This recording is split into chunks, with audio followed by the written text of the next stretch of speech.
महाराज, Thai और Cambodia में ये रामायण का बड़ा बड़ा प्रचलन है वहां पर। तो राम के रामायण में लिखा, रावण की 3 धर्म पत्नियां थीं, उन 3 धर्म पत्नियों के 7 लड़के थे। 7 लड़कों में एक बहन थी जिसका नाम था स्वर्णमच्छा, जिसको कहते थे स्वर्ण परी। रावण ने अपनी बेटी को बुलाया और बेटी से कहा, बेटी सुन, तू स्वर्ण परी है, मेरी बेटी है, तुझे मालूम है राम नाम लिखे पत्थर तेराए जा रहे हैं और पुल बांधा जा रहा है, कुछ ऐसा कर दे कि वो पुल ना बंधे। स्वर्णमच्छा समुद्र में गई, अपने पिता के शब्द सुनकर पानी में गई और पानी में जाकर उसने अपने समुद्र के अंदर जितने भी, जल के अंदर जितने भी जीव थे उन सबसे कहा, मेरा कहना मानो, इस सारे पत्थरों को उठा उठा कर एक कोने में लगाना चालू कर दो। जैसे ही नल नील पत्थर फेंकते, वो पत्थर जाते, पुल बनकर आधा तैयार हुआ था। आधे पुल का सामान उठाकर सारे की सारे समुद्र के जीव उन पत्थरों को ले जा के छुपा देते। बड़ी आफत खड़ी हो गई। अब जब आफत खड़ी हुई तो लक्ष्मण जी ने, लखनलाल जी ने तुरंत उसी समय पर श्री हनुमंत लाल जी को बुलाया और हनुमंत लाल जी को बुलाकर कहा, श्री हनुमान जी महाराज, ये बताओ कि ये पत्थर इतने तेराए जा रहे हैं, इतने पत्थर तेरा रहे हैं, ये पत्थर सब जा कहाँ रहे हैं? इतने पत्थर तेराने के बाद ये कहाँ जा रहे हैं? ये पत्थर कहाँ जा रहे हैं? कहा, महाराज जी पता नहीं ये पत्थर जा कहाँ रहे हैं, ये पत्थर पहुंच कहाँ रहे हैं। अब विचार किया गया कि आखिर ये पत्थर कहाँ जा रहे हैं। हनुमान जी महाराज बस पानी में कूदने ही वाले थे, पानी में कूदने ही वाले थे, इतने में देव अधिदेव महादेव उस समय पर प्रकट हो गए और भगवान शंकर ने कहा, हनुमान तुम्हें कहीं जाने की जरूरत नहीं है, रावण की लड़की है स्वर्णमच्छा, जो कि इस पानी में जाकर जीवों के साथ इन पत्थरों को लेकर एक कोने में एकत्रित कर रही है, इसलिए पुल नहीं बन पा रहा। आप आज्ञा करें मैं क्या करूं, आप आज्ञा करें मैं क्या करूं। तब भगवान शंकर ने कहा, तुम्हें कुछ नहीं करना, केवल तुम्हें करना कुछ नहीं है, केवल एक काम करना, अपनी जो गदा है उसको जल में छुआ देना, केवल जल में छुआ दो। हनुमान जी की गदा का नाम क्या था?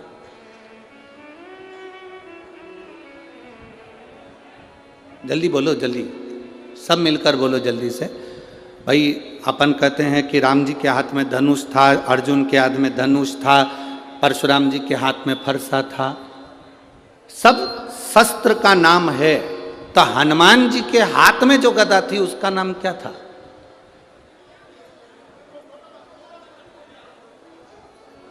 उस गदा में ऐसा क्या था जो हनुमान जी के हाथ में थी? हनुमान जी के हाथ में जो गदा थी उस गदा का नाम क्या था? उसका नाम था कुमोदकी। कौन सी गदा थी वो? जम के बोलो जरा, सबको याद होना चाहिए। कभी कोई प्रश्न करे तो आपके जीवन में वो उत्तर आपके सामने हो। कुमोदकी उस गदा का नाम था जो हनुमान जी के हाथ में थी। उसको कुबेर ने दिया था हनुमान जी, शिव जी के कहने पर। आप केवल उस गदा का स्पर्श समुद्र के जल में कराओगे और स्वर्णमच्छा उस समय पर जैसे ही आपके सामने आकर खड़ी होगी तब आपको कहीं जाने की जरूरत नहीं। उस समय पर स्वर्णमच्छा से आप निवेदन करोगे और अपने पिता के बारे में आप समझाओगे, स्वर्णमच्छा आपके उन पत्थरों को छोड़ देगी। शिव क्या करते हैं? देवाधिदेव महादेव क्या करते हैं? शंकर क्या करते हैं? शिव महापुराण की कथा कहती है, जब जब जीव अटकता है, जब जब जीव परेशान होता है, जब जब जीव कहीं भटक जाता है, तब तुमने जो 1 लोटा जल महादेव को समर्पित किया है, वो जल तुम्हारे सामने मार्ग दिखाने के लिए आ जाता है। वो 1 लोटा जल तुम्हारे सम्मुख में आ जाता है। वो एक लोटा जल तुम्हारे जीवन का सुख प्रदान कर देता।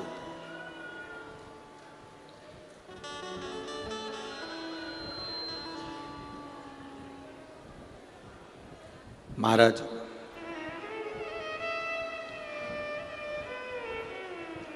कल अपन ने कथा में श्रवण करा था, भगवान शंकर भगवान की धर्मपत्नी माता सती दक्ष प्रजापति के यज्ञ में जाती हैं और उनका शरीर उस यज्ञ की अग्नि में कूद कर उन्होंने अपने प्राणों को त्याग दिया था। सती मैया का शरीर यज्ञ की अग्नि में चले गया था और सती का जो अगला जन्म हुआ था वो कोयल का हुआ। सती का जन्म काय का हुआ? जम के बोलो जरा, जम के बोलो। कोयल का जन्म हुआ। पार्वती तो बाद में बनी माता सती, पहले माता सती को कोयल बनना पड़ा था।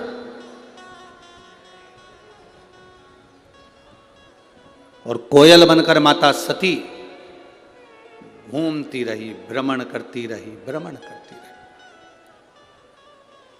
भ्रमण करते करते कोयल बनी माता सती। जहां पर कोई शंकर भगवान के शिवलिंग की पूजन करता था, मां सती कोयल बनकर वहां बैठकर कूका करती थी, भगवान शिव के नाम का उच्चारण करती थी।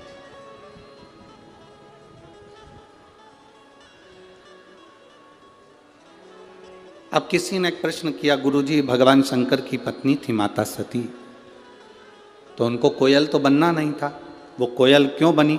शिव महापुराण की कथा कहती है, जब दक्ष प्रजापति यज्ञ कर रहे थे, अगर सती को प्राण त्यागना था तो कहीं दूसरी जगह जाकर त्यागती, चल जाता, पर सती ने प्राणों को त्यागा तो उस यज्ञ की कुंड की अग्नि में त्यागा।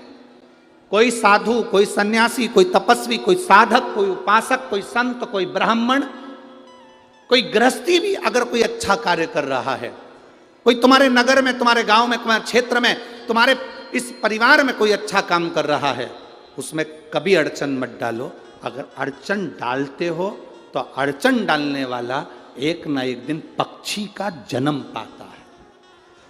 पक्षी का जन्म उसको लेना ही पड़ता है।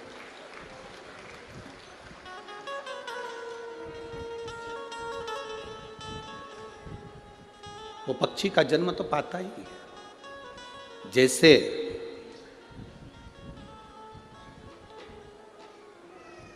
84 लाख योनियों में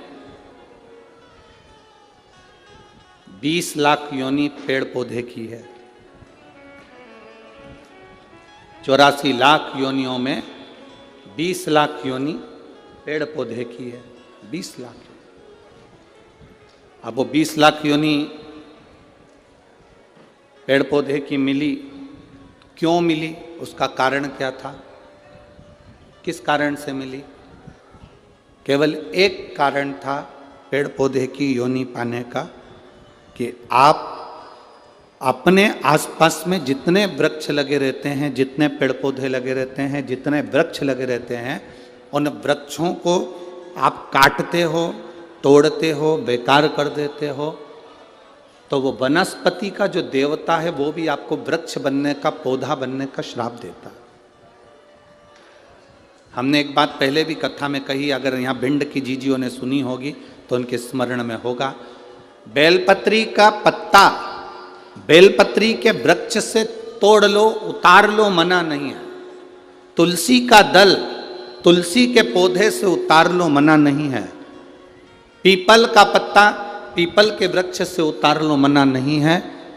आंवले का पत्ता, आंवले का फल वृक्ष से उतार लो, मना नहीं है।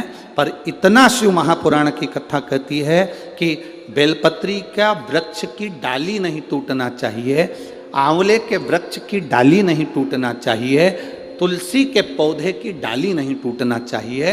ये डाली अगर टूटती है तो जीव कितना भी दान करा हो, कितना भी पुण्य करा हो, कितना भी सत्कर्म करा हो, वो सब व्यर्थ चले जाता है, उसका कोई फल नहीं मिलता। आपको अगर बेलपत्र की जरूरत है, आप बेलपत्र लिए और बेलपत्र की आपको जरूरत है, आप डाली में से बेलपत्र तोड़ो ना। डाली क्यों तोड़ना? आप उस बेलपत्र का प्रयोग करो। शंभु शरणे पड़ी मांगू घड़ी रे घड़ी दुख काटो, दया करी ने दर्शन। आपको जरूरत है, आप ले बेलपत्री का पत्ता।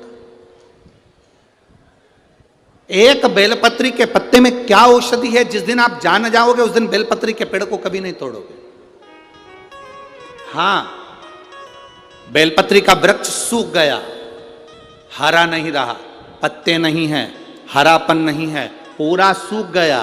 बेलपत्री के वृक्ष को बजा कर देखो, पूर्ण तरह से अगर सूख गया है, तब उसकी जो जड़ निकाली तुमने, उस जड़ को निकालकर इधर उधर फेंकना नहीं, उसका चंदन बनाकर एक मुठिया बनाकर तैयार रखो। और जब तुम्हारे जीवन में तुम्हें लगे कि हरे वृक्ष को नहीं काटना, हरे वृक्ष को बेकार नहीं करना, जो बेलपत्री का वृक्ष सूख गया हो, जो पत्ती नहीं आ रही, फल नहीं आ रहा है, पूरा सूख गया, उसको तुमने बजा कर देख लिया कि बेलपत्री का वृक्ष पूर्ण तरह से सूख चुका है, ये किसी काम का नहीं रहे। थोड़े समय के बाद लोग इसे काट लेंगे, उसमें पत्ती नहीं आती, फल नहीं आता, पूरा सूख गया है, उसमें ना पत्ती है ना फल है, अड़भंगा है, बिल्कुल खाली। उस बेलपत्री के वृक्ष की जड़ को, उस तने को, उसको निकाल लो और उसकी एक अच्छी मुठिया बनाकर तैयार रखो। उस मुठिया को तुम्हारा मन पड़े, जिस दिन तुम्हारे पास में चंदन घिसने का सिलवट्टा हो, उस पर घिस कर उस चंदन को एकत्रित कर कर एक प्रदोष, एक शिवरात्रि हर महीने आती है, प्रदोष हर महीने आती है, सोमवार की अष्टमी 2-3 महीने में जरूर आती है। अगर आपने प्रदोष के दिन शंकर भगवान को बेलपत्री का चंदन लगाया है, शिवरात्रि के दिन आपने बेलपत्री का चंदन लगाया है, और यदि सोमवार की अष्टमी के दिन बेलपत्री का चंदन लगाया है, इन तीनों डब्बी को आप अलग अलग कर लीजिए। एक डब्बी रख लो आपके पास में कि मैंने सोमवार की अष्टमी के दिन बाबा को चंदन का लेपन करा है और बेलपत्री का चंदन लगाया। उस चंदन को निकालकर शिवलिंग में से निकालकर एक डब्बी में भर कर रख लीजिए, या तो कोई प्लेट में उसको सुखा लो, प्लेट में सुखा लो उसको, और प्लेट में सुखा लो उसको, और या तो गोली बनाकर उसकी गोली बनाकर रख लो। दूसरा, प्रदोष के दिन बाबा को जो तुमने बेलपत्री का चंदन लगाया, परंतु याद रखना हरे वृक्ष की डंडी को नहीं सुखाना है, सूखा हुआ वृक्ष। और यदि आपने प्रदोष के दिन का चंदन बनाया है तो उसको बाबा पर लगाकर उसके लेपन को आप निकालकर उसकी गोली बनाकर लिख लीजिए। तीसरा, शिवरात्रि के दिन आपने बाबा को अगर बेलपत्री का चंदन लगाया है तो उसको शिवलिंग पे से उतार कर उसको प्लेट में सुखाकर उसकी गोली बनाकर रख लीजिए। अब प्रयोग करिएगा, कभी मौका मिल जाए तो प्रयोग कर कर देखिएगा। शरीर में कहीं पर भी गांठ पड़ गई हो और डॉक्टर कह रहा है कि इसका ऑपरेशन जरूरी है, तो प्रदोष के दिन जो आपने बाबा के ऊपर बेलपत्री की जड़ का जो चंदन का लेपन करा है और उसकी जो गोली बनाई है, उसको 15 दिन तक रोज एक गोली पानी से निगलना प्रारंभ करो। कुंदकेश्वर महादेव का नाम लेकर उस गोली को खाना प्रारंभ करिए। आपको 15 दिन के बाद डॉक्टर से जांच कराने के लिए जाइए, गठान धीरे धीरे गलना प्रारंभ हो गई हो, गांठ धीरे धीरे गल रही हो, उसका फल मिलता है। प्रदोष वाली बेलपत्र का चंदन का जो गोली तुमने बनाई उसका फल तुम्हें मिलेगा। अब सोमवार की अष्टमी के दिन का जो चंदन है, बाबा को जो तुमने बेलपत्री का चंदन का जो लेपन करा है, देखिए डॉक्टर हनुमान जी के यहाँ पर ये कथा चल रही है। करने वाला डॉक्टर हनुमान जी हैं, कराने वाले डॉक्टर हनुमान जी हैं, और सुनने वाले डॉक्टर हनुमान जी हैं, और बोलने वाले भी डॉक्टर हनुमान जी हैं। कर लिया वो आपके ऊपर। दूसरे नंबर पर है सोमवार की अष्टमी के दिन का चंदन, जो आपने बेलपत्री के जड़ को घिसा है। फिर कहूँगा, इस बात को विशेष बार बार कह रहा हूँ कि हरे पेड़ को मत काट लेना, हरे पेड़ को नहीं। जो पेड़ पूरी तरह से सूख गया, ना पत्ती ना फल, उसको बजा कर देख लो कि ये पेड़ पूरा सूख चुका है, तब उस पेड़ की जड़, जो जिसको लोग काट कर ले जाने वाले हैं, बाहर फेंकने वाले, उसकी जड़। दूसरे नंबर पर है सोमवार की अष्टमी के दिन आपने जो बाबा को लेपन करा है, बेलपत्री की जड़ का चंदन बनाकर लेपन करा है, उसकी जो गोली है, अगर बच्चा 8 साल का हो गया, 9 साल का हो गया, 10 साल का हो गया और वो गंदगी कर रहा है, बिस्तर पर गंदगी कर रहा है, सुसु कर रहा है, या अचानक उसको भय हो जाता है या किसी ना किसी तरह से उसको रोग ग्रसित हो जाता है, उस बच्चे को भी आप छोटी सी गोली हफ्ते में केवल एक बार, जो सोमवार की अष्टमी के दिन जो आपने चंदन का लेपन करा है, हफ्ते में एक बार उस गोली को बच्चे को पीस कर पानी के साथ देना प्रारंभ करो। आपको धीरे धीरे उस बच्चे में आनंद की अनुभूति हो जाएगी, गंदगी नहीं कर सकता। अब तीसरे नंबर पर है शिवरात्रि के दिन जो हमने बाबा को बेलपत्री के चंदन का लेपन करा है। शिवरात्रि के दिन, शिवरात्रि के दिन हमने बाबा को जो बेलपत्री का चंदन का लेपन करा, उस चंदन की गोली, कभी डॉक्टर कह दे कि तुम्हारे रीढ़ की हड्डी में गैप हो गया है, तुम्हारी पीछे की जो रीढ़ की हड्डी उसमें गैप हो गया है, या आपकी जो हड्डियां हैं वो कमज़ोर हो गई हैं, या घुटने की हड्डी कमज़ोर हो गई है, कुर्सी पर बैठना पड़ रहा है, तो उस समय पर हफ्ते में 2 बार जो तुमने शिवरात्रि के दिन बाबा को चंदन का लेपन करा और उसकी जो गोली बनाई, वो हफ्ते में 2 बार आप उस बेलपत्री के चंदन की गोली को लेना प्रारंभ करो। रीढ़ की हड्डी में जो गैप होगा वो भराना प्रारंभ हो जाएगा। शिव तत्व है। हमने गोली का क्यों बोला? हम बोल रहे थे कि चंदन को तुम बस ऐसे ही चाट लो, पर गोली इसलिए कि वो सूख जाएगी तो वो आपके काम में आराम से आ सकती, सूखने चंदन का ले, तो चंदन का सुख है। महाराज बोल बम का नारा है, सारी समस्या का हल, शिव की भक्ति हमारा एक आनंद, शंकर की एक भक्ति का। सती मैया स्वयं सती, सती मां। अब सती को कोयल बनना पड़ा, सती को कोयल, पक्षी बनना पड़ा है माता सती को, कोयल बनना पड़ा है माता सती को,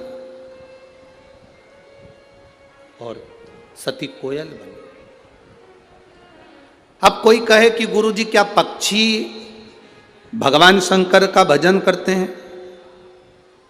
क्या पक्षी भगवान शिव का स्मरण करते हैं? क्या पशु भगवान शंकर का भजन करते हैं? कहीं मत जाओ, एक बार रामायण को उठाकर देखिए। अहि रावण पाताल लोक का स्वामी था, पाताल लोक उसके कब्जे में था, अहि रावण के कब्जे में पाताल लोक। शंकर सुमन शिव महापुराण की कथा सुन रहे हो, इसलिए इस प्रसंग को हम लोग ले रहे हैं। हनुमान जी से जुड़े हुए प्रसंगों को जोड़ते हुए इस कथा का लाभ अपन ले रहे हैं। क्या पशु पक्षी भगवान शिव का भजन करते हैं? क्या पशु पक्षी भगवान शंकर को जल चढ़ाते हैं? क्या पशु पक्षी भगवान शंकर का गुणगान करते हैं? क्या पशु पक्षी भगवान शिव की स्तुति करते हैं? कोई एक देवता का नाम बता दो जिस देवता का नाम पशु से जुड़ा हुआ हो। केवल एक ही देव है, वो देव अधिदेव महादेव है, जिसको पशुपति नाथ कहा जाता है, जो पशुओं का भी देवता है, जिसको पशुपति नाथ कहते हैं, जो पशुओं का भी देवता, पशुओं का।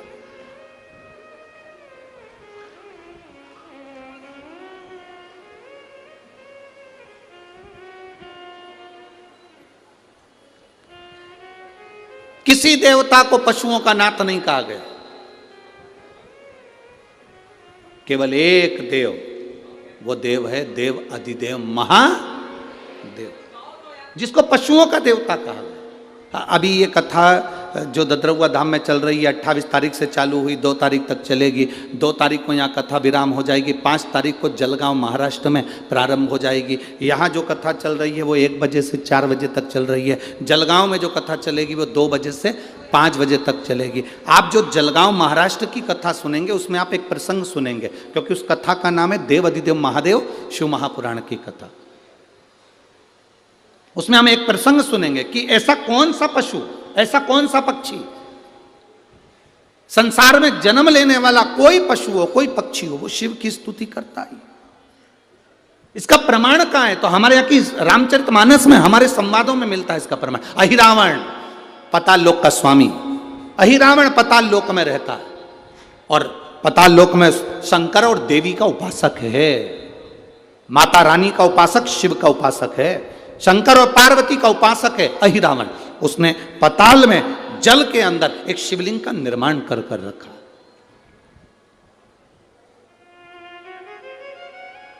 पाताल में एक शिवलिंग का निर्माण कर रखा है, जिस शिवलिंग की वो स्तुति करता है।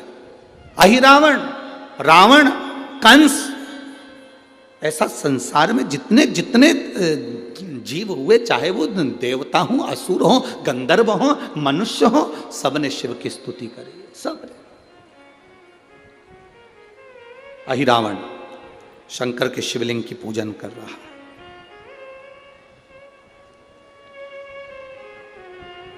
शिव के शिवलिंग की स्तुति कर रहा है।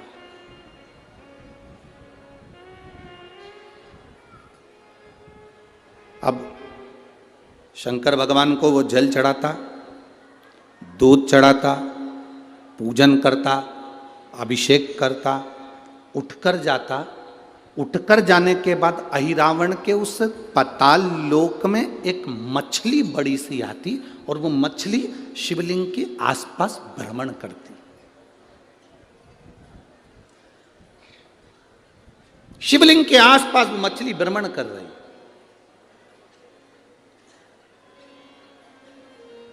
ये बात अहिरावण को नहीं मालूम कि मैं शंकर भगवान का शिवलिंग का पूजन कर कर उठता हूं और वहां एक मछली आकर जल में घुमा करती है।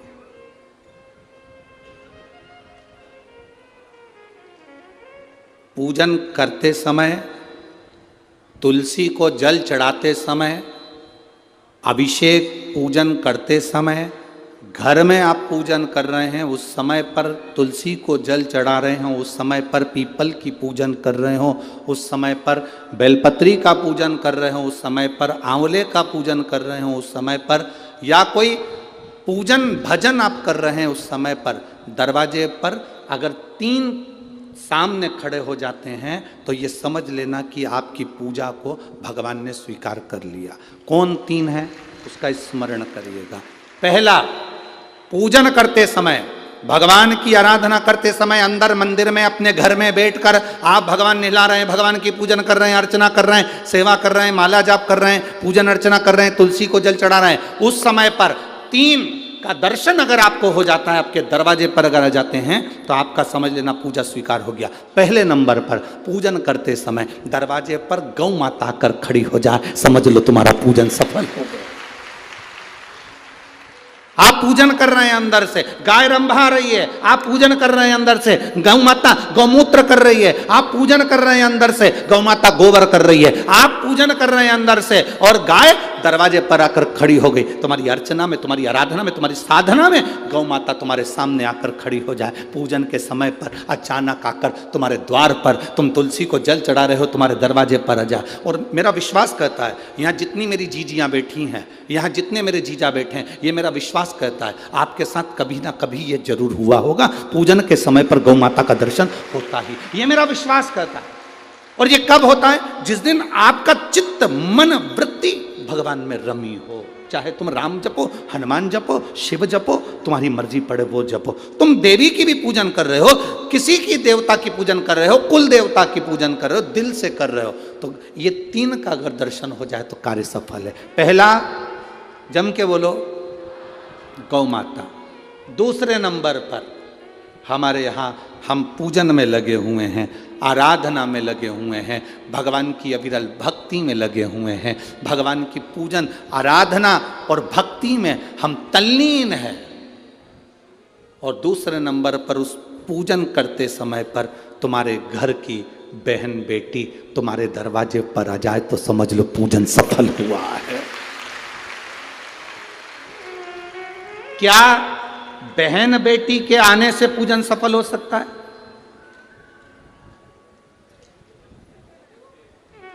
कहां लिखा हुआ है महाराज जी? आप इतनी बड़ी बड़ी बातें कहते हो। पूछने वाले पूछ सकते हैं, कहने वाले कह सकते हैं। आपने कैसे कह दिया कि बहन बेटी के आने से सफल हो जाता कार्य? तो आप उठाओ, हिमालय राज का बेटा बाणासुर से दोस्ती कर लेता, माता पार्वती का भाई बाणासुर से दोस्ती कर लेता है, और दोस्ती कर लेता है तो उसके चुंगल में फंस जाता है, बाणासुर के चुंगल में। भाई संकट में आ जाता है। आज हिमालय राज और मैनावती दोनों बैठकर भगवान की आराधना कर रहे थे, इतने में पार्वती का आगमन हो जाता है। पार्वती ने आते से ही देखा, पिताजी आप आराधना कर रहे हो, पूजन कर रहे हो, किस लिए, क्यों? मैनावती ने कहा तेरा भाई संकट में घिरा हुआ है। पार्वती ने कहा क्यों चिंता करते हो, क्यों चिंता करते हो? पिताजी मैं आई हूं ना, चिंता मिटा दूंगी, चिंता मिटा दूंगी, आप चिंता ना करें। क्या हुआ? बाणासुर तेरे भाई को कष्ट दे रहा। बेटी पार्वती ने संकल्प ले लिया, उस बाणासुर का अंत मैं करूंगी। ना भगवान ब्रह्मा बाणासुर को मार सके, ना भगवान कृष्ण बाणासुर को मार सके। बाणासुर की कन्या भगवान कृष्ण के पास में, वहां उनके पौत्र के पास में गई, भगवान कृष्ण का युद्ध बाणासुर के साथ हुआ, 1000 भुजा, तो बाणासुर को भगवान कृष्ण नहीं मार सके। बाणासुर को न नारायण मार सके, न ब्रह्मा मार सके, बाणासुर को न शंकर मार सके, क्योंकि शिव ने तो वर दिया था, बाणासुर को केवल मारा है। कोई तुमसे पूछे कि सियोर वाले महाराज ने कहा कि बहन बेटी के पूजन करते समय अगर बहन बेटी आ जाती है, पूजन करते समय हमारे घर की बहन बेटी, तुम्हारे कुल की बहन बेटी, तुम्हारे घर की बहन बेटी तुम्हारे दरवाजे पर आ गई, भले तुम उसको कुछ दो मत दो, पर बहन बेटी अगर तुम्हारे पूजन के समय पर तुम्हारे क्यों आप लोगों के ऐसा नियम है कि नहीं हमको नहीं मालूम। हमारे यहाँ तो ऐसा नियम है कि जब भी घर में कोई बड़ा आयोजन होता है, शादी होती है, फंक्शन होता है, तो कोई उद्यापन होता है, कोई चीज़ बड़ी करते हैं, तो सबसे पहले फ़ोन बहन बेटी को लगाते हैं कि हमारी बहन हमारे यहाँ आए, हमारी बेटियाँ, हमारी नंदे हमारे यहाँ आए, हमारी बुआ हमारे यहाँ आए। अब पूछोगे गुरुजी ये प्रसंग बहन बेटी को बुलाने का तो भगवान कृष्ण के यहां से चालू हुआ।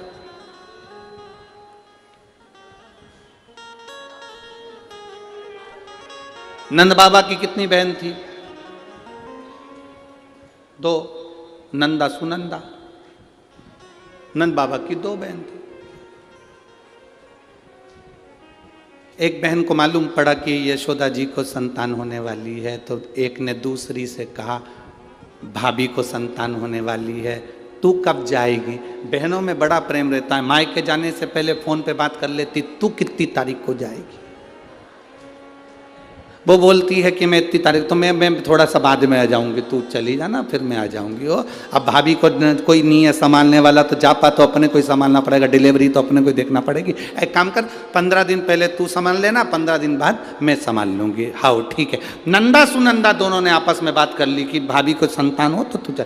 तो आ गई नंदा, नंद बाबा की बहन नंदा आकर घर में रहने लगी, और भाभी को जब जापा हुआ तो सबसे पहले नंदा भगवान को हाथ जोड़कर कहती है, बाबा ऐसी कृपा करना, ए बाबा ऐसी कृपा करना, मेरे भैया की यहाँ 60 साल के बाद तो औलाद हो रही है, तो ऐसी कृपा करना कि उनके घर में लड़का हो जाए। और नंदा हाथ जोड़ती जोड़ती जोड़ती जोड़ती यशोदा जी के कक्ष में गई, और जो कक्ष में गई जाकर जो दर्शन करा तो लाला का दर्शन था। नंदा खुश हो गई, थाली उठाकर बजाने लगी कलदार से, और एक थाली को उठाकर उस नंदा ने बजाया, थाली को उठाकर। कांसे की थाली, पीतल की थाली, तांबे की थाली, जिसके घर में बजती थी उसके घर में शुभ संदेश आता था। आज के जमाने में स्टील बजता है।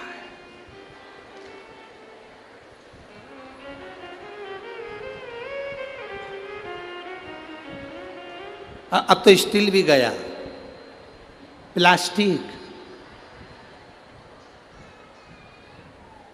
अब वो बचता है।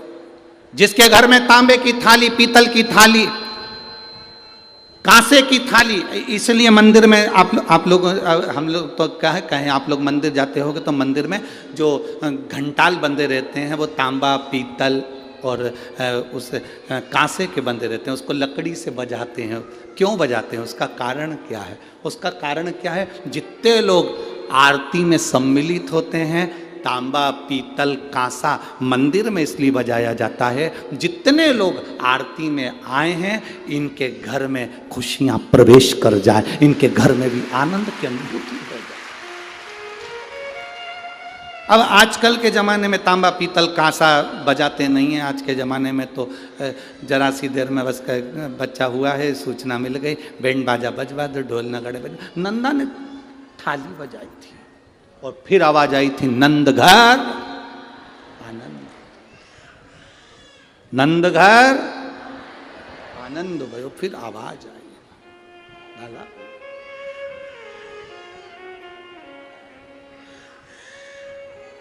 शिव तत्व कह रहा,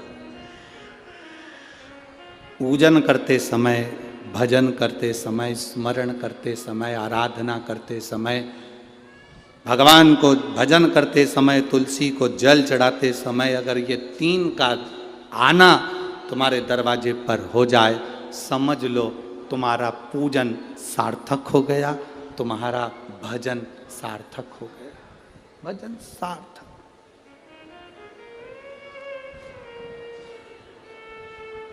अब आज सुबह की हम आपको बताएं, एक तो महाराज जी ने कमरा भी ऐसी जगह दिया है कि जहां सबकी आवाज हमको सुनाई दे जाए। अब आज सुबह की सुन लो, तुम बोल दे पक्का। अब सुबह की बात, सुबह मॉर्निंग वॉक पर उठे, सुबह सुबह का समय था, घूम रहे थे, इतने में 2 जीजी और 2 जीजा। अब वो हमारा जो कमरा है उसी के पास में, वहीं पर थोड़ी दूर पे कॉम्प्लेक्स बना हुआ है, देखा है ना तुम लोगों ने?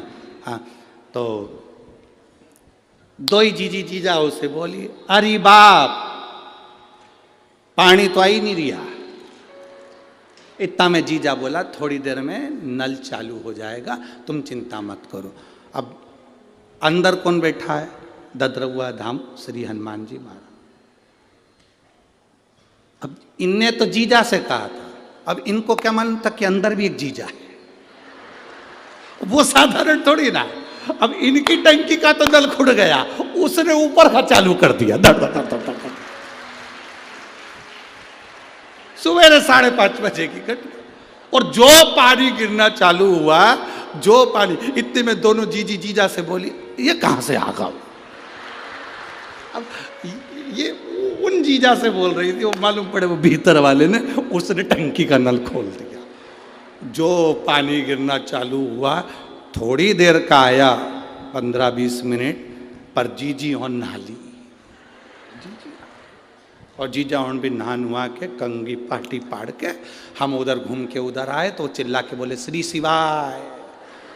यहीं बैठे होंगे वो चारों जीजी जीजा, हो यहीं बैठे होंगे, ऐसा हो ही नहीं सकता कि यहाँ नहीं हो, यहीं बैठे होंगे वो चारों, और वहीं से चिल्ला रहे श्री शिवाय। हमने कहा आ गया, सुनता है, उसको कहते हैं ददरउआ धाम का श्री हनुमान, साधारण नहीं, सुनता है, सुन लेता, तुरंत सुना। महाराज भक्ति जितनी प्रबल हो, विश्वास, आपने दिल से कहा, उसने दिल से सुना, सफलता देता है बाबा, सफलता क्या ना दे। तेरी कृपा बिना ना हिले एक भी लेते हैं श्वास, तेरी कृपा से। पूजन करते समय, भजन करते समय, स्मरण करते हुए, नाम जाप करते हुए 3 का दर्शन हो जाए, तुम्हारे दरवाजे पर आ जाए, जीवन की सफलता मानना, पूजन सफल मानना। पहले नंबर पर जम के बोलो गौ माता, दूसरे नंबर पर बहन बेटी, और तीसरे नंबर पर हैं संत गुरुजन, जो निष्कपट भाव के, जो तुम्हारे दरवाजे पर कुछ मांगने नहीं आए हैं, जो मांगने आए हैं वो नहीं। पूजन करते समय तुम्हारे दरवाजे पर कोई संत, कोई ब्राह्मण, कोई गुरुजन, कोई भक्त ऐसा आ जाए जो मांगने नहीं आया, फिर बस तुम्हारे सामने तिलक लगाकर भक्ति में डूबा हुआ, भजन में डूबा हुआ वो तुम्हारे सामने आ जाए, समझ लो कि तुम्हारी पूजन सफल हो गई। मांगने नहीं, मांगने नहीं, केवल आया, भजन गाया, सीताराम कहा, हर हर महादेव कहा, श्री शिवाय नमस्तुभ्यम कहा, जय श्री हनुमान जी कहा, और वो अपना चले गया। तुम्हारे दरवाजे पर मांगा नहीं उसने। असली संत तुम्हारे दरवाजे पर गुरुजन, ब्राह्मणजन, भक्तजन, कोई भगवत प्रेमी तुम्हारे दरवाजे पर दर्शन हो जाए पूजन के समय पर, समझ लो कि उसने स्वीकार कर लिया, उसने स्वीकार कर लिया। अहिरावण शिवलिंग की पूजन करता है, चले जाता है, एक मछली शिवलिंग के आसपास घूमती रहती है। अहिरावण जो जल चढ़ाता है, अहिरावण जो दूध चढ़ाता है, अहिरावण जो पदार्थ चढ़ाता है, मछली उसको ग्रहण कर लेती है।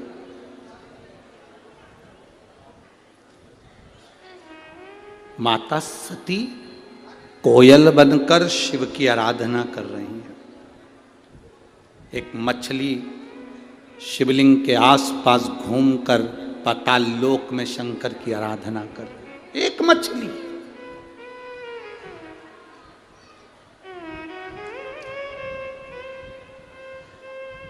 आपको लगता होगा आप व्रत करते हो, आपको लगता होगा मैं उपास करती हूं, मैं व्रत करती हूं, मैं साधना करती हूं, मैं भजन करती हूं। कभी अंदाजा लगा कर देखना, शास्त्रों में प्रवेश कर कर देखना, हमारे यहां के पशु पक्षी भी व्रत करते हैं। हमारे यहां के पशु पक्षी भी व्रत करते हैं, साधना करते हैं, उपास करते हैं। ये भारत की भूमि कोई साधारण भूमि है। भगवान शिव से अपने हृदय से प्रार्थना करते हैं। देखिए, जैसे आपको छींक आती है तो पड़ोसी नहीं छींकता। छींकता है क्या? छींकना किसको पड़ता है? जम के बोलो जरा, अपने आप। खांसी चली तो क्या पड़ोसी खांसेगा? अरे बोलो तो रे, नहीं। किसको खांसना है? अपने आप। भूख लगी तो भोजन किसको करना पड़ेगा? पड़ोसी को कि अपने को? अपने। नींद आ रही है तो सोना किसको पड़ेगा? पड़ोसी को कि अपने को? अपने। खांसना अपने को है, छींकना अपने को है, सोना अपने को है, खाना अपने को है। तो दुख आप पर आया है तो कोई दूसरा नहीं मिटाएगा, मिटाना भी खुद को पड़ेगा, भगवान शंकर की भक्ति कर कर। सियोर वाला महाराज नहीं मिटाएगा, ये बिल्कुल अंदाजे से निकले। ये मत सोचना कि सियोर वाले महाराज के पास में जाएंगे तो दुख मिट जाएगा। ना ना ना, सियोर वाले महाराज का दुख तो खुद भोलेनाथ मिटाता, तो तुम्हारा दुख क्या सियोर वाला मिटाएगा? तुम्हारी भक्ति, तुम्हारा भजन, तुम्हारा कीर्तन, तुम्हारा मंत्र जाप, तुम्हारा स्मरण, तुम्हारा चढ़ाया गया एक लोटा जल, शंकर भगवान के मंदिर में करी गई सेवा तुम्हारा दुख मिटाएगी, कोई दुनिया में नहीं मिटा सकता। इस भ्रम में मत रहिएगा कि कोई तुम्हारा दुख मिटाएगा। खांसी तुम्हें चली है तो खांसना तुम्हें है, छींक तुम्हें आई है तो छींकना तुम्हें है, नींद तुम्हें आई तो सोना तुम्हें है, भूख तुम्हें लगी तो भोजन तुम्हें करना है। दुख तुम पर आया, कर्म की गति के अनुसार ये दुख संसार में सब पर आता है। राम जी पर दुख आया तो उन्होंने खुद आगे रहकर मिटाया, भगवान कृष्ण पर दुख आया तो उसमें वो खुद आगे रहकर अपने दुख को मिटाया। भजन बढ़ाओ, स्मरण बढ़ाओ, तुम्हारी भक्ति बढ़ाओ, शिव के प्रति प्रेम बढ़ाओ। क्या पशु पक्षी भजन करते हैं? मछली घूम रही है अहिरावण के यहाँ, अहिरावण उठकर चले जाता है, मछली शिव जी के आसपास में जो चढ़ाया गया सामान था वो मछली उस पदार्थ को ग्रहण कर लेती है। उस मछली ने पदार्थ को ग्रहण करा। एक दिन अहिरावण कहीं चले गए। बहुत विशेष कथा है शिव महापुराण की, शायद आप लोगों ने सुनी ना सुनी वो हमको नहीं मालूम, और बहुत ध्यान लगाकर सुनोगे तो उस कथा का रसतत्व आपको प्राप्त हो। ददरौआ धाम सरकार के इस पवित्र आनंद में ये कथा चल रही है, आप भाव से सुनो। पूरे आस्था चैनल और पूरे फेसबुक यूट्यूब पूरे विश्व को कहूंगा इस कथा का रसतत्व अपने जीवन को उतारिए। क्या पशु पक्षी भजन करते हैं? शंकर जी के मंदिर में चींटी का क्या काम है? हनुमान जी के मंदिर में चींटे का क्या काम है? झिंगुर का क्या काम है? चूहे का क्या काम है? भगवान के मंदिर में ये जीव, ये चींटी, ये झिंगुर, ये चीटा, इनका क्या काम? महाराज कोई पुण्य करे होंगे पूर्व के, अपने कर्म को भोगते भोगते भोगते चींटी का जन्म मिल गया। चींटी बनकर किसी भगवान हनुमान जी के, राम जी के, शंकर जी के मंदिर में चली गई, और जाने के बाद उनका प्रसाद मुख में गया तो चींटी की योनि के बाद में झिंगुर की योनि होती है, वो योनि नहीं मिली। चींटी की योनि के बाद भगवान का प्रसाद पाते पाते मनुष्य की योनि में चली गई। डायरेक्ट वो योनि प्राप्त हो गई, डायरेक्ट।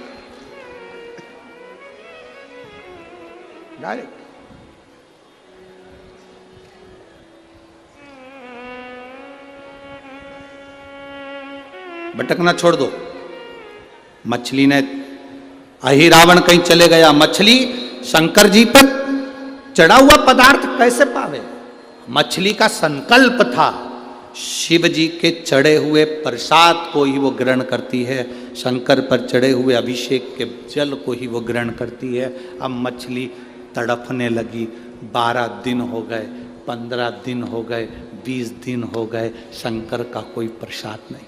मछली तड़प रही।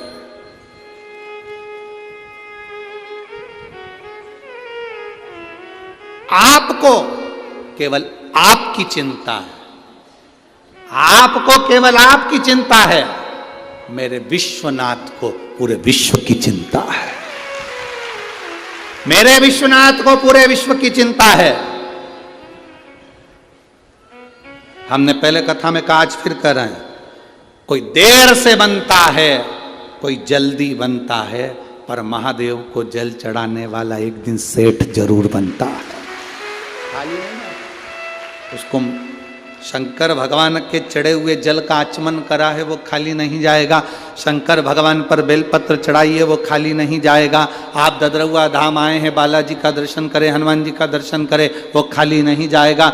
जहां जगह मिली, आज इस पंडाल में कहीं जगह नहीं है, मैं कहूँगा आस्था चैनल वालों से और टीवी वालों से और कि दर्शन कराएं। आज इस पंडाल में कहीं जगह नहीं। 3-3 पंडाल लगाने के बाद बाहर ग्राउंड तक फुल है, तो लोग रोड पर बैठे हैं, और ये पंडाल के पर्दे तक निकाल कर कथा में झूम झूम कर आप चारों तरफ देखो कि चारों तरफ से लोग भरे पड़े हुए हैं। कहाँ जगह? लोग रोडों पर, आप टीवी के माध्यम से, लेडियों के माध्यम से देखिए, पूरे ग्राउंड में कहीं जगह नहीं पांव रखने, रोडों पर लोग बैठे हुए। कहां बैठे? कोई लेट बनता है, कोई जल्दी बनता है।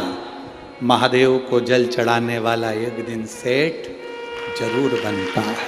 वो बनेगा, निश्चितता, खाली नहीं जाएगा। आप लोग एलईडी पर दर्शन कर रहे होंगे। अपार भिंड जिले के इस ददरौआ धाम में स्वयं हनुमान जी महाराज तुम्हें झाला दे देकर बुलाते हैं। शिव पुराण की कथा, स्वयं महाराज जी का जो संकल्प रहता है कि कथा साल में एक बार कोई महाराज आते रहें, संत आते रहें, गुरुजन आते रहें, ब्राह्मण जन आते रहें, कथा सुनाते रहें। महाराज जी का जो संकल्प है वो केवल खुद के लिए नहीं है, महाराज जी का संकल्प पूरे चंबल क्षेत्र को कल्याण करने का है, खुद के लिए नहीं।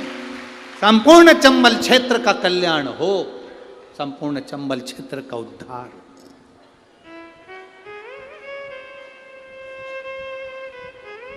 तो फिर कहेंगे शिव महापुराण की कथा में वीआईपी बनकर मत जाना री जी जियो। शंकर की कथा में कभी तुम दूसरी जगह जाना तो भले वीआईपी बन जाना, राम कथा में जाओ वीआईपी बन जाओ, भागवत में जाओ वीआईपी बनो, गीता जी में जाओ वीआईपी बनो, मंदिर दर्शन करने जाओ वीआईपी बनो, मना नहीं, पर शंकर की कथा में वीआईपी बनकर मत जाना, बाबा का भक्त बनकर, उसके सेवक बनकर जाना, तो वो पल्लू भर भर कर देकर भेज देगा। कोई वीआईपी नहीं, कोई भी, उसका सेवक बनकर जाओ, उसके भक्त बनकर जाओ।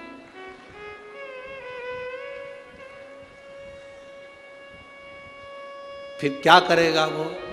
अरे लुटा दिया भंडार काशी कर दिया माला काशी। फिर वो खाली नहीं रखता, फिर वो देकर भेज देता है, देता है, खूब देता है, खूब खूब देता है। एक लड़के ने मिलिट्री का पेपर दिया, एक लड़का मिलिट्री का पेपर दिया और पत्र है उसका, और मिलिट्री का पेपर देते देते लड़का जब मिलिट्री का पेपर दिया, मैं नाम नहीं बोलूँगा क्योंकि बस इतना जरूर बोल दूँगा, उसके गांव का नाम है दिगुआ। क्या दिगुआ ही है ना, भिंड जिले में ही है, जिला दिगुआ, जिला दतिया की रहने वाली हूँ। कहीं बैठी हैं, मैं नाम नहीं बोलना चाहता क्योंकि बाबा की कृपा उस पर हुई है, तो ये शिव कृपा है। कहीं बैठी हैं? आप ही हैं? हाथ हिला दो। बधाई आपको बहुत बहुत, पहले तो बाबा की कृपा हुई उसके लिए बहुत बहुत साधुवाद।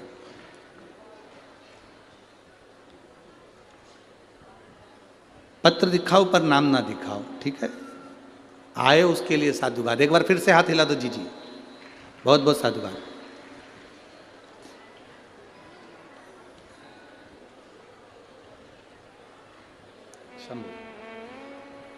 मैं दिगुआ जिला दतिया की रहने वाली हूं गुरुदेव। पंडाल की कथा का फल बताना चाहती हूं और शिव भगवान पर चढ़ाए गए जल का फल बताना चाहती हूं। मेरा बेटा आर्मी की नौकरी के लिए अप्लाई करा, एक बार नहीं हुआ, दो बार नहीं हुआ, तीसरी बार उसका अप्लाई किया। अब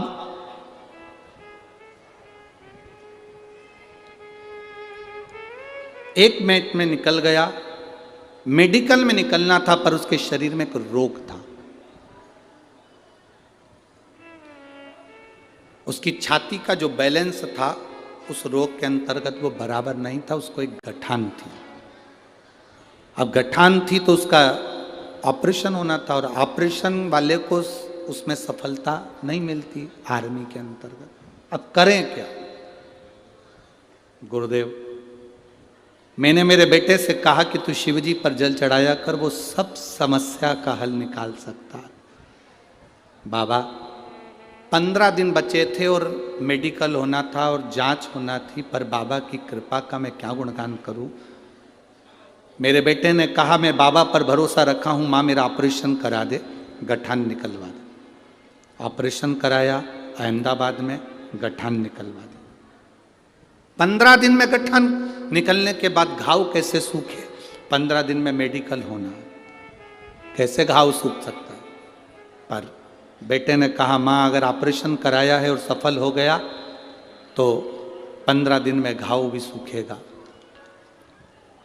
बस बाबा का जल लगाता, पान करता और मेडिकल के लिए चले गया।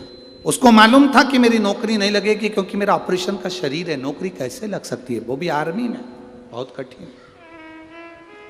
पर बाबा बाबा है गुरुदेव। सारे एग्जाम पास हो गए, मेडिकल की जांच के लिए मैं अंदर गया और मेरे बाबा का क्या वर्णन करूं। वो आता है, उसका जल लगाकर पूरे शरीर पर गया था गुरुदेव। शायद मेरे जैसा पहला व्यक्ति होगा जो शिव जी के चढ़े हुए जल को अपने पाँव में भी लगाकर चले गया और सब दूर लगाकर चले गया। मैं अंदर गया, मेरी मेडिकल की जांच हुई और मुझे आर्मी की नौकरी मिल गई। मैं बाबा को धन्यवाद देने के लिए। शिव तत्व है, बधाई आपको मां, बहुत बहुत शिव तत्व है। शंकर ओघड़ी है, अड़भंगा है, अड़भंगा। आप उसकी नौकरी कर रहे हैं, आप उसकी चाकरी कर रहे हैं, आप उसकी सेवा कर रहे हैं, उसका फल है।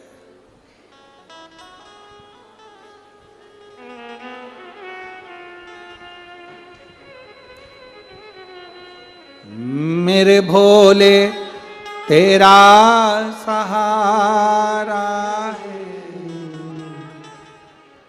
मेरी नैया का तू किनारा है। मेरी जीजियों, मेरे जीजाओं, मेरी बेटियों, मेरे बेटाओं, एक बात का स्मरण रखना, आपकी भक्ति जितनी प्रबल होगी, मेरा शंकर तुम्हारे को छोड़ेगा नहीं। जिस हाथ से तुम शंकर जी को जल चढ़ाते हो, वो हाथ मरते दम तक मेरा महादेव नहीं छोड़ता। मरते दम तक मेरा महादेव नहीं छोड़ेगा।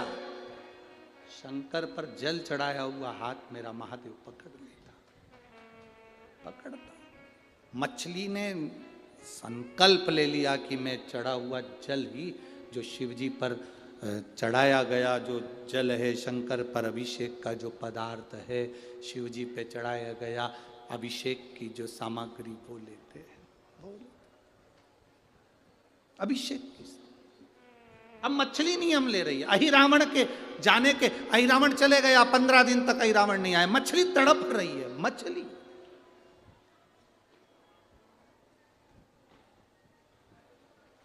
मछली तड़प रही।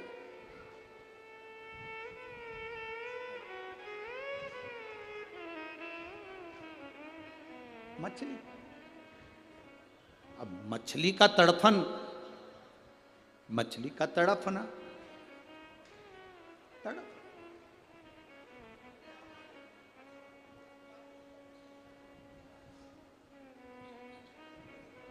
सब आपको भूखा देख सकते होंगे, सब आपको प्यासा देख सकते होंगे, सब आपको खाली हाथ देख सकते होंगे, पर मेरा महादेव ना आपको खाली हाथ देखता है, ना मेरा महादेव आपको भूखा और प्यासा देखता है।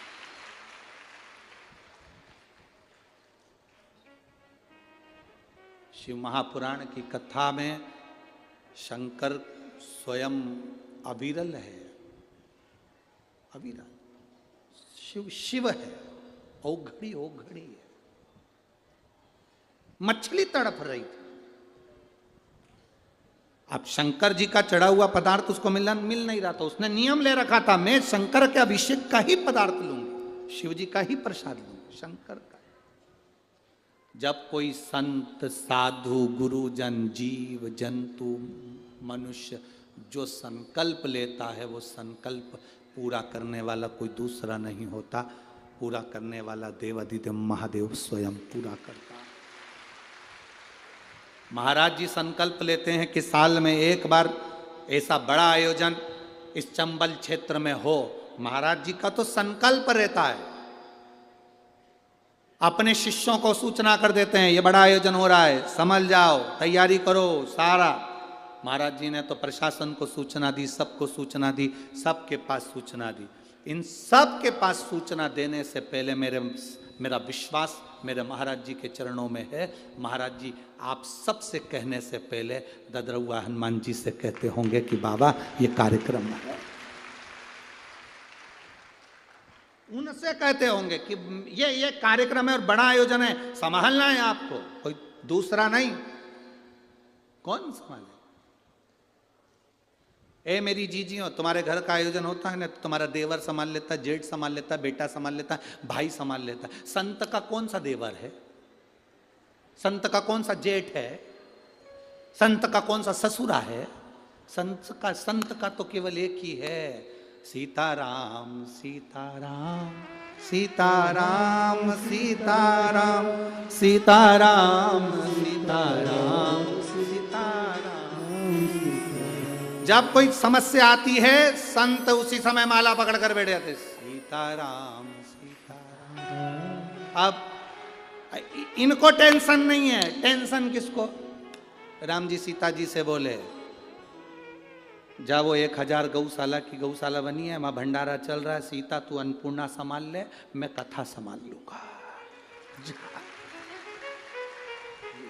ये तो बैठ गए, सीताराम सीताराम सीताराम सीताराम सीताराम सीताराम सीताराम। अब सीताराम जी लग गए, सीता जी लग गई रसोई घर में, राम जी लग गए यहाँ। हनुमान जी पूछे मैं क्या करूं, मैं क्या करूं? राम जी बोले, देख हनुमान, सारे फालतू के काम तेरे को संभालना। कौन से फालतू के काम? पानी सवेरे गिरवा देना, दिन में 1 बजे से 4 बजे तक नहीं आ जाए, इसका ध्यान। हवा चले मना नहीं, पर थोड़ी थोड़ी धीमी धीमी चले, देख इनके ठंड लग जाएगी रे बापड़ा। और भिंड की और चंबल की हवा लग गई तो देवियां और ओघड़ी हो जाएंगी। इनका ध्यान तुझे रख। तो हनुमान जी बोले मैं क्या करूं? राम जी बोले कुछ मत कर, वहीं बैठ अपने स्थान पर, सीताराम सीताराम सीताराम सीताराम। हनुमान जी बैठे अपनी जगह पर, सीताराम कर रहे, भगवत भजन का आनंद ले रहे, भक्ति का आनंद ले रहे। तो ये सुख है। जब हम कोई संकल्प लेते हैं, वो संकल्प हमारा नहीं रहता, वो संकल्प परमात्मा का रहता है। उसको पूरा कौन करेगा? परमात्मा करेगा। संकल्प लेने वाले तुम हो, पूरा कौन करने वाला है? परमात्मा। बेटा किसका? तुमने कहा मेरे बेटे की शादी नहीं हो रही, तुम जिस दिन कह दोगे मेरा बेटा नहीं, भोलेनाथ आपका बेटा, शंकर जी कहेंगे अब शादी करने की जवाबदारी मेरी है, पार्वती इसके लिए वर ढूंढ। तुम जब तक अपना मानकर चलोगे, ये मेरा वो मेरा, गाड़ी मेरी, बंगला मेरा, जमीन मेरी, जायदाद मेरी, सत्ता मेरी, ये सब तुम मानकर चलिए, मेरा घर मेरा घर मेरा घर मेरा घर मेरा घर मेरा घर, और मेरा मेरा करते हुए मर गए उसी घर में, बाथरूम में छुपकली बन के चिपक गए। छुपकली को कितनी भी भगाओ वो जाती नहीं, वापिस आ जाती। किसी ने पूछा ये कौन है, तो कह दिया हमारी दादी सास, उसने कभी घर नहीं छोड़ा। यहीं 40 किलोमीटर दूर ग्वालियर में रहती थी, पास में भिंड में रहती थी, आजू बाजू में रहती थी। 40 किलोमीटर दूर शिव पुराण की कथा हो रही थी, उससे घर नहीं छूटा, इसलिए मरने के बाद छिपकली बन के घर में चिपक गई, वही चिपकी। तुम टेंशन मत लेना, एक भिंड की जीजियों, तुम टेंशन मत लो, ना तुम छिपकली बनोगी ना तुम छिपकल्ला बनोगे। तुम चिंता मत करो, क्योंकि तुम अपना घर छोड़कर ददरवा धाम तक शिव पुराण सुनने के लिए आयो। घर छोड़ा, यहां पहुंचे हो, जिससे घर नहीं छूटता, दुकान नहीं छूटे, परिवार नहीं छूटे, वो एक दिन आखिरी में मरने के बाद छिपकली बन के घर में चिपका रहे। कोई भी घर में रहे, छिपकली आंख फाड़ फाड़ के देखती रहे, कौन आया कौन गया, कौन आया कौन गया, कौन आया कौन गया, कौन आया कौन गया। अब तुम्हारे घर में भी जितनी छिपकली हो, उनको देख के सीख जाओ, ये कथा में नी गई थी इसलिए आज तक चिपकी है। और तुम चिंता मत करना, आज बिल्कुल बढ़िया साड़ी में पिन मिन लगा के, जोरदार पल्लू और पटली लेके जाना, मैं छिपकली नहीं बनूंगी, सब कुछ होगा। कथा सुनने गई थी मैं ददरवा धाम, अब मैं नहीं बनने वाली, अब मेरे कथा का रास्ता तो मुझे मिल रहा, भगवत भजन मुझे मिल रहा, स्मरण मुझे मिला। तुम भी बस भगवत भजन, सीताराम सीताराम सीताराम सीताराम सीताराम सीताराम। स्मरण चित्त रखिए। मछली ने संकल्प ले लिया, शंकर पर चढ़ा हुआ ही खाऊंगी, इसके सिवाय कुछ नहीं। अब मुझे पेट भरने वाला महादेव होगा, इसके सिवाय कुछ नहीं। मछली शिवलिंग के आसपास भ्रमण करने, अहि रावण चला गया। समय आया, महादेव को चिंता व्यापने लगी। इस मछली ने इतना तप करा है, इतना तप करा है, मेरा मन करता है इस मछली को साधारण मछली नहीं रखना, इस मछली को सुख प्रदान करना है। और मछली के बच्चे जन्म लेंगे, मर जाएंगे, और मछली के बच्चे कभी राज सिंहासन तक नहीं पहुंच पाएंगे। पर इस मछली पर शंकर की करुणा हो गई, शिव की कृपा हो गई। हनुमान जी गए लंका जलाने के लिए, लंका जलाई हनुमान जी ने। वापिस आ रहे थे पूंछ बुझाने के लिए, पूंछ बुझाने हनुमान जी आए, शरीर में पसीना आ रहा था, पसीने की बूंद। शंकर का एक रूप है हनुमान, 11वां रुद्र अवतार है शंकर का हनुमान। शंकर जी का ही समझ लो पसीना, हनुमान जी के शरीर का पसीना समुद्र में गिर गया। वो जाकर मछली के पेट में, भूख लग रही थी। मछली खाती क्या थी? जो शंकर के जल, जो शंकर जी पे शिवलिंग पर जो चढ़ता था, उसकी जो गंध मिलती थी, मछली उसे पाती थी। आज शिव के स्वरूप हनुमान जी के शरीर के पसीने की गंध मछली को लगा कि ये शंकर जी पे चढ़ा हुआ पदार्थ है, शिव जी के शरीर का पदार्थ। तो वहीं मछली हनुमान जी के शरीर के पसीने की बूंद को निगल गई, गर्भ ठेर गया, गर्भ ठेर गया।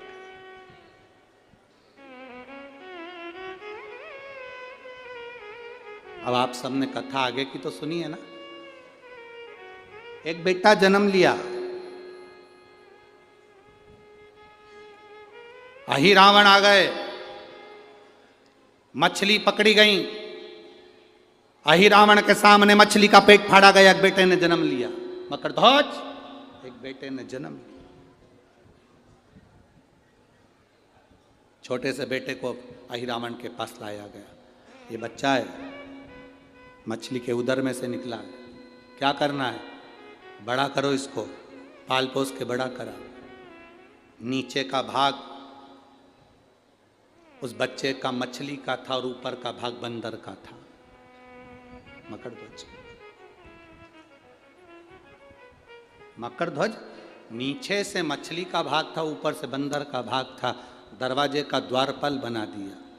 पर शिव को जल चढ़ाने वाला, शंकर का चढ़ा हुआ जल पीने वाला, शंकर की भक्ति करने वाला क्या दरवाजे का द्वारपाल बनेगा? आया समय जब अहि रावण ने देवी को प्रसन्न करने के लिए, बलि चढ़ाने के लिए राम लक्ष्मण को लेकर आए। हनुमान जी उन्हें ढूंढते ढूंढते पताल में चले गए। पताल में गए, दरवाजे पर खड़े हुए उस मकरध्वज को देखा। मकरध्वज से हनुमान जी की गदा का स्पर्श हो गया। मकरध्वज बोल दिया, आप मेरे पिता हो। पूरी कथा सुना दी। भगवान श्री हनुमान जी महाराज प्रसन्न हो गए। अहि रावण को मारकर राम लक्ष्मण को लेकर जाने लगे। तब राम लक्ष्मण ने कह दिया, राम जी महाराज ने, ये साधारण नहीं, आपका पुत्र है, सिंहासन पर बैठना चाहिए। शंकर की कृपा से इस मछली का पुत्र राज सिंहासन पर बैठेगा और पताल लोक का मकरध्वज का अधिपति बना दिया। पताल लोक का अधिपति सिंहासन पर विराजमान किया गया। शंकर भगवान पर चढ़ाने वाला जल, फिर वही बात आ गई, कोई लेट बनता है, कोई देर से बनता है, कोई जल्दी बनता है। महादेव को जल चढ़ाने वाला एक दिन सेठ जरूर, खाली ना जाए। शिव की भक्ति कभी खाली नहीं जाती, शंकर की भक्ति खाली जा ही नहीं सकती। महाराज, जैसे सलाह और सहयोग, ये दो शब्द अलग अलग है। ये दो शब्द अलग अलग हैं। कौन कौन से शब्द हैं? बोलो जरा जम के बोलो। पहले नंबर पर सलाह, दूसरे नंबर पर सहयोग।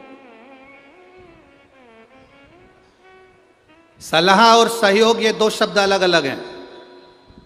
इन दोनों में बहुत अंतर है, जमीन आसमान का अंतर है। सलाह और सहयोग ये दो शब्द अलग अलग हैं, दोनों में जमीन आसमान का अंतर है। दोनों में अंतर ये है कि सलाह और सहयोग, सलाह देने वाले ढेर सारे मिल जाते हैं, पर सहयोग देने वाले ढेर सारे नहीं मिलते, ढेरों में एक या दो मिल पाते। सलाह देने वाले तो ढेर सारे मिलेंगे आपको, कोई भी राय दे जाएगा आपको, कोई भी बता जाएगा आपको, कोई भी ज्ञान दे जाएगा आपको, चलते फिरते ज्ञान दे जाएगा आपको। राम जी के पास में सलाह देने वाले कम थे, सहयोग देने वाले ज़्यादा थे, और रावण के पास में सहयोग देने वाले कम थे, सलाह देने वाले ज़्यादा थे। रावण के पास जितने मिलते थे सलाह देने वाले मिलते थे। किसी ने कहा बंदर आ रहे हैं, बानरों की सेना आ रही है, सलाह देने वाले ने सलाह दे दी, चिंता मत करो अपन उन सबको खा जाएंगे। अरे पकड़ोगे तो खाओगे ना।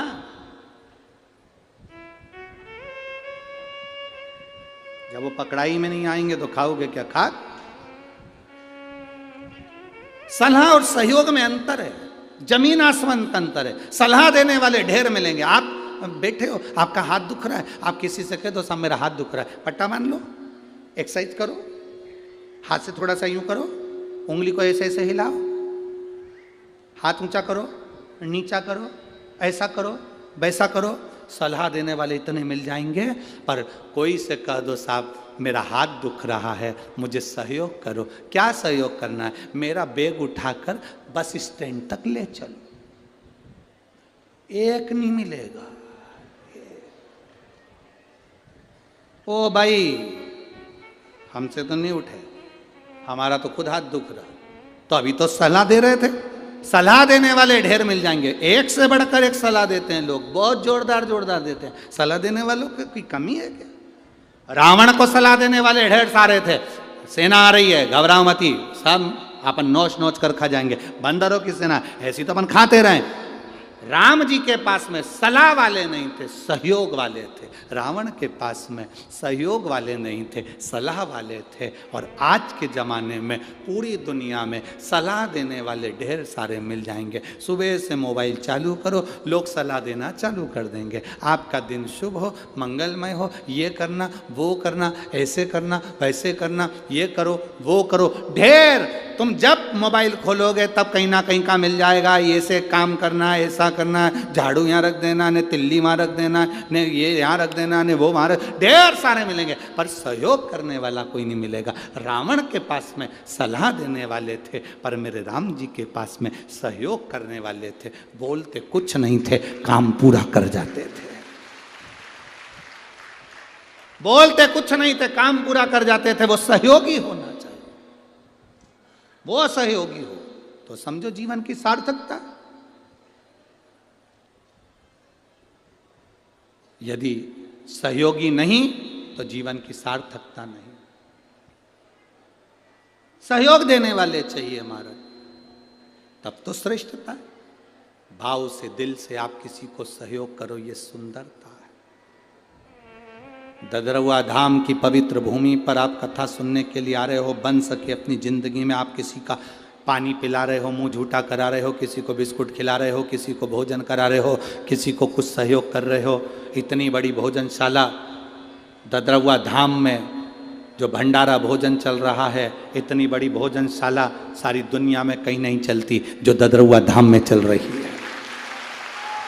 आपका एक अंश भी अगर ददरुआ धाम में जा रहा है, एक रुपया भी उस भोजनशाला में, भंडारे में एक अनाज की बोरी भी जा रही है, तो वो तुम्हारी जीवन की सार्थकता है। किसी प्यासे को पानी पिला रहे, भूखे को भोजन कर रहे, वो तुम्हारी जीवन की सार्थकता, वो तुम्हारी सिद्धता है। भगवान ने अपने भक्तों के लिए अपने दिल में, अपने हृदय में एक स्थान बना रखा।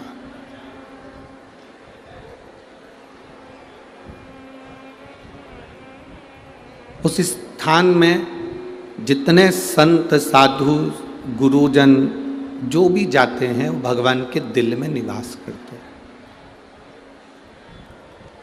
किसी ने प्रश्न किया, गुरुजी जैसे हम आंवले का अचार डालते हैं, नींबू का अचार डालते हैं, केरी का अचार डालते हैं, मिर्चा का अचार डालते हैं, क्या ऐसा भगवान भी अचार डालते हैं?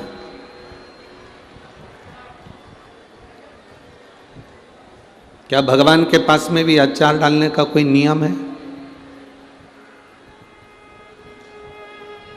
हम मिर्चा का अचार डाल रहे हैं, हम नींबू का अचार डाल रहे हैं, हम केरी का अचार डाल रहे हैं, हम आंवले का अचार डाल रहे हैं। क्या भगवान भी अचार डालते हैं? क्यों नहीं डालते? आप अच्छे अच्छे केरी को छाट कर, अच्छे अच्छे नींबू को छाट कर, अच्छे अच्छे आंवले को छाट कर, अच्छी अच्छी मिर्ची को छाट कर एक बरनी में डालते हो, मसाला डालते हो, तेल डालते हो और अचार बना लेते हो।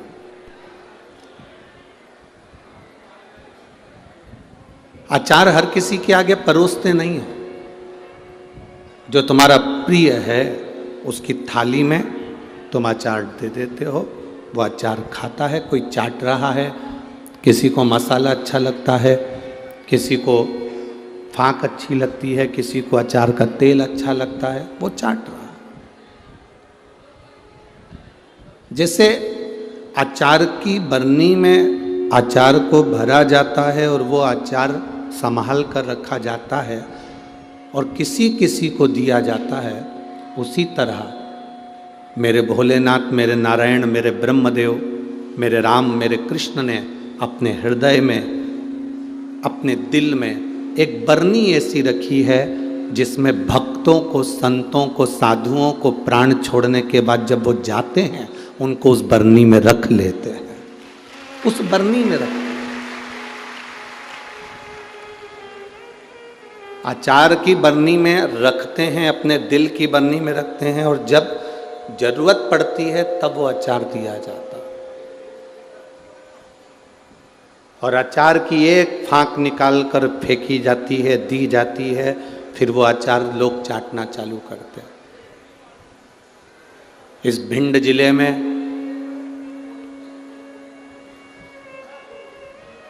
इस चंबल की भूमि पर, चंबल के क्षेत्र में मेरे भोलेनाथ ने, मेरे नारायण ने, महाराज जी महामंडलेश्वर स्वामी ददरउआ सरकार जैसे आचार्य का एक स्वरूप हमको दिया है, जिसको हमें स्मरण कर कर अपनी भक्ति को प्रबल करना है। ये भगवान की दिल में जो बरनी बनी है, हृदय में जो बरनी है, उसमें जो संत रखाते हैं, उस संत में से एक संत है। सहज नहीं है हमारा। साधु, गुरु, भक्त, भगवान का भजन करने वाला, स्मरण करने वाला कोई साधारण नहीं होता। आज भिंड जिले में चंबल की इस भूमि को कौन नहीं जानता।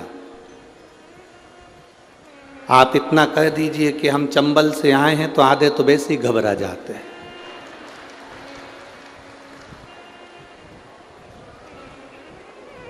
बस इतना कह दिया ना आपने कि हम चंबल से आए, उतने में लोग घबरा जाते। जरा विचार करना, 27 वर्षों से गुरु महाराज की अपन शताब्दी वर्ष के आनंद के अंतर्गत ये 27 साल से उनके उत्सव को सीएपीए के रूप में अपन मना रहे हैं।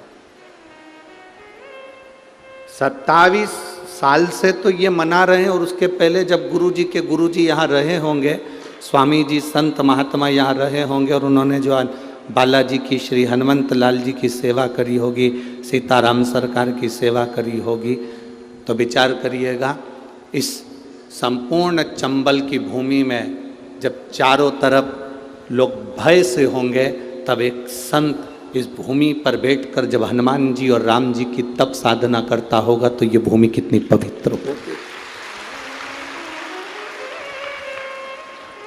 और उस स्थान पर महाराज जी का बैठना और ये भगवत भजन करवाना,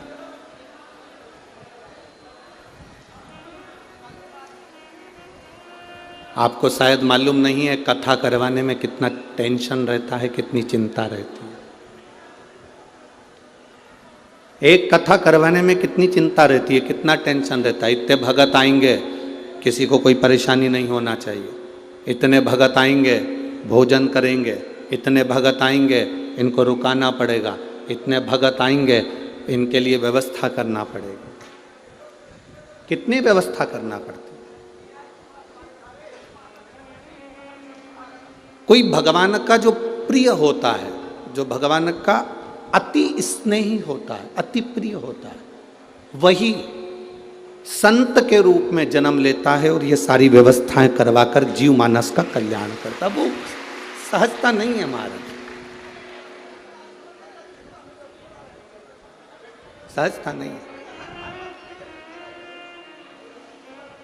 और तेरी कृपा बिना ना हिले एक भी अणु, लेते हैं श्वास तेरी कृपा से तनु तनु। बखान क्या करूं मैं राखों के ढेर का, चपटी भभूत में खजाना कुबेर का। हे गंगाधार मुक्ति द्वार ओंकार तू, भोले ओंकार तू। आयो शरण तिया शंभु तारक। शिव कृपा के बिना कुछ संभव नहीं।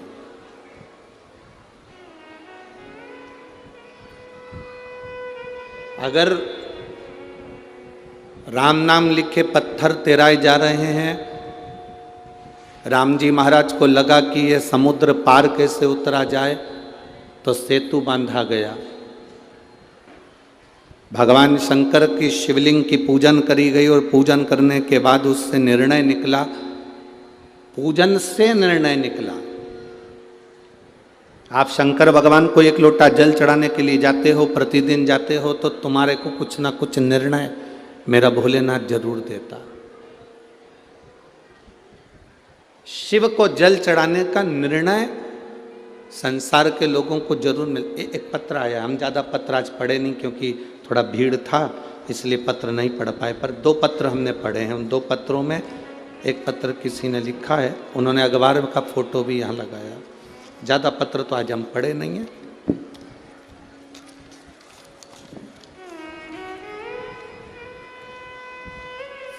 इस पत्र की सबसे पहली लाइन आप टीवी के माध्यम से और एलईडी के माध्यम से, टीवी पर और आपके सामने जो एलईडी लगी है उस पर देखेंगे। इस पर लिखा है, एक बेलपत्री का बल और 1 लोटे जल का फल। इस पत्र को जिसने लिखा है स्वर्णलता वर्मा, पति श्री राजेश वर्मा, कहीं बैठे हों, रंजना नगर, बाईपास रोड, भिंड, मध्य प्रदेश। मेरा मोबाइल नंबर ये है। कहीं बैठे हों तो हाथ हिला सकती हैं। अगर किसी ने ये पत्र लिखा है तो अगर कहीं बैठी हों तो हाथ हिला सकती हैं। स्वर्णलता वर्मा, पति श्री राजेश वर्मा, रंजना नगर, बाईपास रोड, भिंड, मध्य प्रदेश। कहीं बैठे हों तो हाथ हिला सकते हैं। आप ही हैं? हाँ, ऐसे हाथ हिला दो एक बार वापिस। ठीक है। श्री शिवाय नमस्तुभ्यम गुरुदेव। एक लाइन इन्होंने बहुत अच्छी और लिखी है, लुटा दिया भंडार काशी वाले ने, कर दिया माला माल काशी वाले ने। गुरुजी, शिव महापुराण को नमन करता हूँ। मेरी बेटी स्वप्निल वर्मा ने सिविल जज के लिए परीक्षा दी, 2021 में दी, पर उसका मेंस नहीं हुआ। बेटी बहुत उदास हो गई। आप लोग भी टीवी के माध्यम से और एलईडीओं के माध्यम से पत्र पढ़ सकते हैं। मेंस नहीं हुआ, बेटी बहुत उदास हो गई।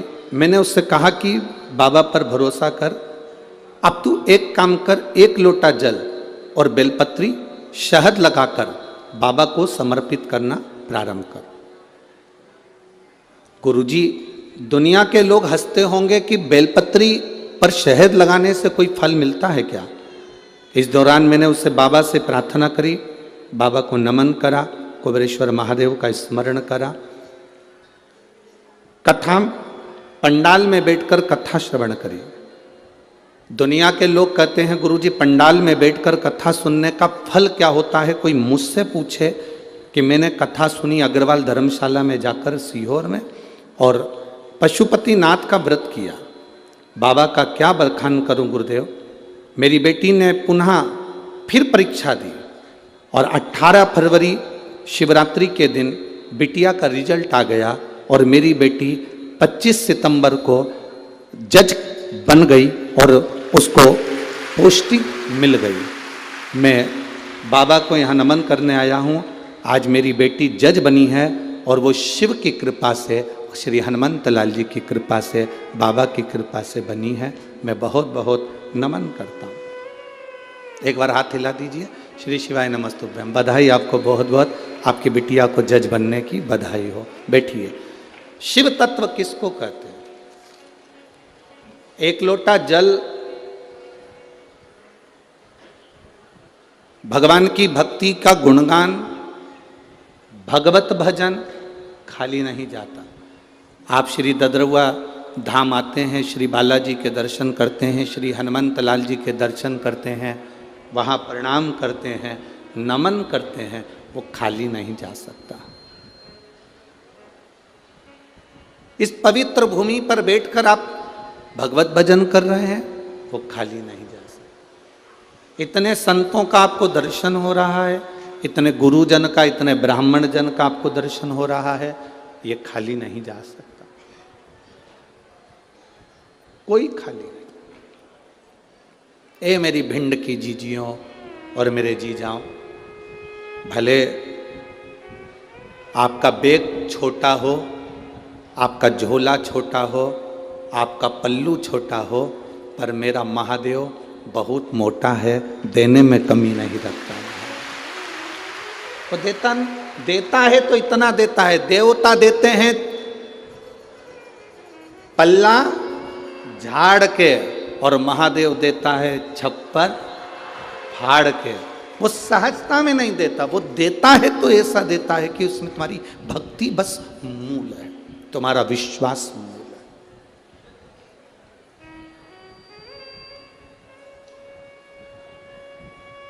भगवान शंकर की पूजन श्री राम जी महाराज ने करी, रामेश्वर धाम की स्थापना करी। नल नील, ये बुद्धि, ये विवेक, ये चित्त, ये वृत्ति सब उसी ने दे दी।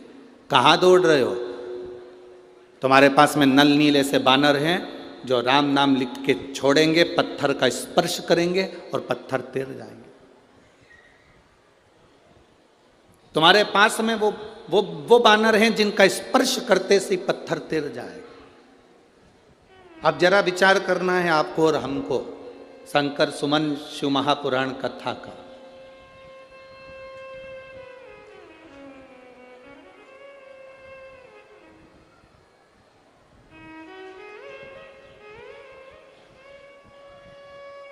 ये हमारे जीवन की पहली ऐसी कथा है जिस कथा का नाम हमने नहीं रखा है।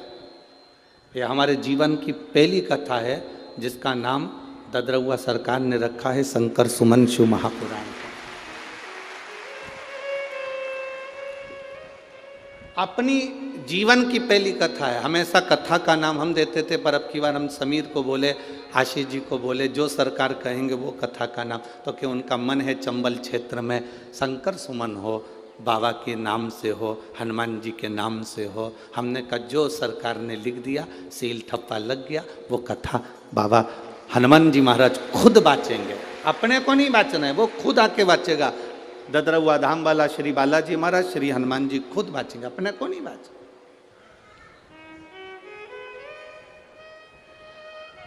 शिव कृपा जब होती है तब जीवन का एक आनंद प्रकट होता है।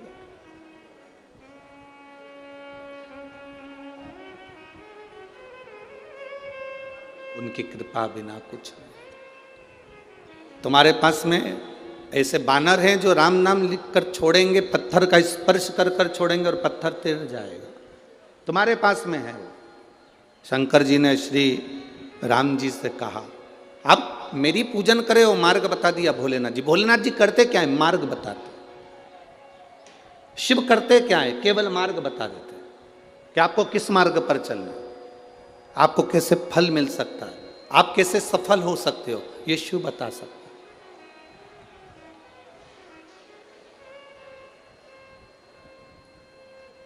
अब राम जी ने नल नील को बुलाया कि तुम्हारे पास में कोई ऐसी विद्या है। वो विद्या तुम्हें श्राप लगा था, क्योंकि तुम संतों के सामान को पानी में फेंक देते थे, वो डूब जाता था, तो संतों ने कह दिया जो भी चीज फेंकेंगे वो तैर जाएगा। कभी कभी श्राप भी दुआ का काम कर जाता है, श्राप भी आशीर्वाद का काम कर जाता है। आप में से कितनी माताएं बैठी होंगी, आप में से कितनी बहुएं बैठी होंगी, और आप में से कितने लोग आस्था चैनल पर कथा सुन रहे होंगे, फेसबुक यूट्यूब पर कथा सुन रहे होंगे, जिनके घर के माँ बाप उनको गाली बके होंगे। सास 24 घंटा बहुओं को कोसी भी होगी, गाली भी दी होगी, अपशब्द भी कहे होंगे, ताने भी दिए होंगे। पर कभी भविष्य पुराण को उठाकर पढ़ना, उस भविष्य पुराण में एक बात लिखी हुई है। आप अगर गीता प्रेस गोरखपुर की भविष्य पुराण पढ़ेंगे तो उसके 36वें नंबर के पृष्ठ को आप पढ़ सकते हो।